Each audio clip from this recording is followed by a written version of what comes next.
দুটাই জায়েজ রয়েছে, দুটাই সুন্নাহসম্মত ইজতিহাদি মাসআলা। কেউ কেউ বলেছেন আল্লাহু আকবার বলার কথা, কেউ বলেছেন আস্তাগফিরুল্লাহ বলার কথা। এটা ইজতিহাদি মাসআলা। দুইটার মধ্যে এই যে কোনো একটা বললেই সুন্নাহ অনুযায়ী হয়ে যাবে। একটাকে বেদাত বলা আর একটাকে সুন্নাহ বলা, এই কাজটি আহলুল ইলমদের থেকে সাব্যস্ত হয়নি। এটি যাদের এই বিষয়ে তাহকিকের অভাব আছে তাদের বক্তব্য, যেহেতু ইজতিহাদি মাসআলা। এবং মুতাকাদ্দিমিনদের মধ্যে অনেকেই আল্লাহু আকবারের কথা উল্লেখ করেছেন, আবার কেউ কেউ আস্তাগফিরুল্লাহর কথা উল্লেখ করেছেন। এবং এখান থেকে বোঝা যায় যে দুইটাই বলা যেতে পারে। আমরা জানলাম বিষয়টি সম্পর্কে। প্রিয় দর্শক, আমরা একেবারে শেষের দিকে আরেকটি প্রশ্ন আমরা সংক্ষেপে জবাব দেওয়ার চেষ্টা করব।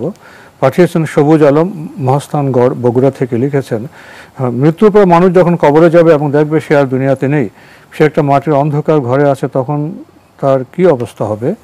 আর কখন ফেরেশতারা প্রশ্ন জিজ্ঞেস করবেন, তারপর কি হবে? কোরআন হাদিসের আলোকে জানালে খুশি হব। মৃত্যুর পরে যখন কোনো ব্যক্তি কবরে চলে যাবে, তখন কবর আসলে শুধুমাত্র পৃথিবী থেকে আড়াল করা হয়েছে। হাকিকি হচ্ছে তাকে কবরস্থ করার পর থেকে তিনি বারজাখি হায়াতে চলে গিয়েছেন। বারজাখি জীবনটা ভিন্ন ধরনের। এর হাকিকত সম্পর্কে আমাদের জ্ঞান নেই, এর বাস্তব অবস্থা সম্পর্কে আমাদের জ্ঞান নেই। তখন তাকে কবরে রাস্ত করার পরে ফাইয়াতিহি মালাকানি আজরাকানি, রাসূলুল্লাহ সাল্লাল্লাহু আলাইহি ওয়াসাল্লাম সহিহ মুসলিম হাদিসের মধ্যে ইরশাদ করেছেন, বারা ইবনে আজিব রাদিয়াল্লাহু বর্ণিত হাদিস, রাসূলুল্লাহ সাল্লাল্লাহু আলাইহি ওয়াসাল্লাম বলেন যে দুইজন ফেরেশতা আসবে, নীলাভ চোখ। এদের বিবরণ দেওয়া রয়েছে হাদিসের মধ্যে, খুবই ভয়ঙ্কর ভয়াবহ অবয়ব অথবা কাঠামো দৃশ্যের অধিকারী দুজন ফেরেশতা আসবে। ফায়ুজিলাসানিহি, এরা এসে তাকে প্রথমে বসিয়ে তারপরে তাকে এখানে ফিতনাতুল কবর যে ফিতনা রয়েছে সেই ফিতনা তাকে প্রশ্ন করবে। এগুলো সহিহ হাদিস দ্বারা সাব্যস্ত, যেগুলো আমরা বিশ্বাস করি।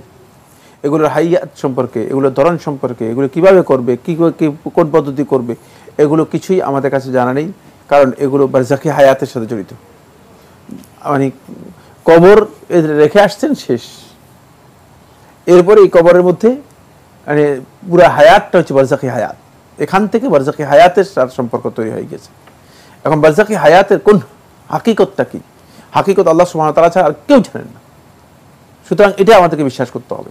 বারজাখি হায়াতের হাকিকত যেটা আল্লাহ তাআলা ছাড়া আর কেউ জানেন না, এটাই আমাদেরকে বিশ্বাস করতে হবে। এখানে প্রশ্ন করা হবে এবং তিনি প্রশ্নের উত্তর দিতে পারলে তার ভালো রেজাল্ট হবে, অর্থাৎ ভালোর দিকে যাবেন, তার ব্যাপারে সুসংবাদ থাকবে।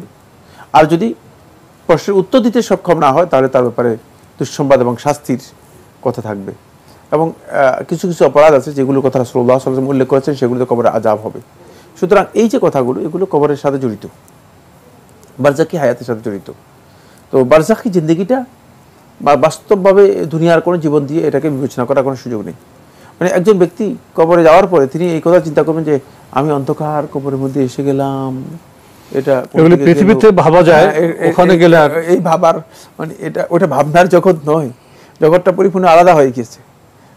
পুরা দৃশ্য অবস্থান সবটাই আলাদা হয়ে গেছে। ভাবনার জগতে আর থাকবেন না, তিনি আরেকটি জগতে চলে যাবেন, যে জগৎটা হচ্ছে মূলত সেই জগতে বার্তা আমাদের কাছে সেখানে সওয়াব অথবা আযাব এই জগতে চলে যাচ্ছেন, সেখানে ফল পাবে। সুতরাং সেখানে রেজাল্টের জায়গায় যখন চলে যাবেন, তখন ভাবনাগুলো সব কি হয়ে যাবে, তার অন্যদিকে চলে আসবে।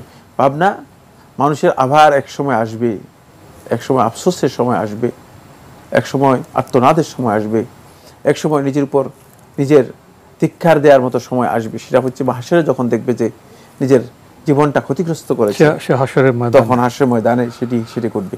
কিন্তু সেটা বারজাখি হায়াতের মধ্যে অনেক বেশি মানুষের এই অবস্থা আসবে না। ওটা তো আরেক পর্যায়ে।